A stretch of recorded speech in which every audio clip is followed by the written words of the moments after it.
आज हम अध्याय 3 दो चर वाले रैखिक समीकरण युग्म की प्रश्नावली 3.1 का प्रश्न छठवां सॉल्व करेंगे, जिसमें हमें एक रैखिक समीकरण 2x धन 3y ऋण 8 बराबर 0 दिया है और दो चरों में एक ऐसी रैखिक समीकरण लिखना है जो ताकि प्राप्त युग्म का ज्यामितीय निरूपण जैसा कि प्रतिच्छेद करती रेखा हो, समांतर रेखा और संपाती रेखा हो। अब हमें प्रश्न पहले में प्रतिच्छेद करती रेखा के लिए समीकरण लिखना है। तो प्रतिच्छेद करती रेखा के लिए सूत्र है a1 अपॉन a2 बराबर नहीं है b1 अपॉन b2 के।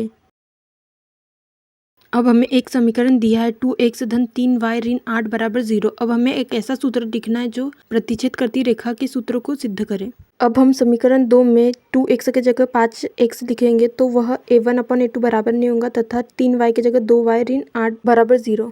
अब हम अनुपातों की तुलना करेंगे तो यहाँ हमें a1 का मान 2 दिया है तथा b1 का मान 3 तथा c1 का मान 8 तथा a2 का मान 5, b2 का मान 2 तथा c2 का मान 0 दिया है। अब हम अनुपातों की तुलना करेंगे तो a1 अपॉन a2 बराबर नहीं है b1 अपॉन b2 के। हमें यही सिद्ध करना था, अतः हमने लिखा वाला समीकरण सत्य है। अब हमें प्रश्न दूसरा समांतर रेखा के लिए समीकरण लिखना है। तो समांतर रेखा के लिए सूत्र है a1 अपॉन a2 बराबर है b1 अपॉन b2 के तथा b1 अपॉन b2 बराबर नहीं है c1 अपॉन c2 के। तो हमें सूत्र दिया गया है 2x ऋण 3y ऋण 8 बराबर 0। अब हमें दूसरा समीकरण लिखना है जो इस सूत्र को सिद्ध करे। तो हम दूसरे समीकरण में 2x की जगह 4x लिखेंगे और 3y की जगह ऋण 6y और ऋण 8 की जगह ऋण 9 लिखेंगे।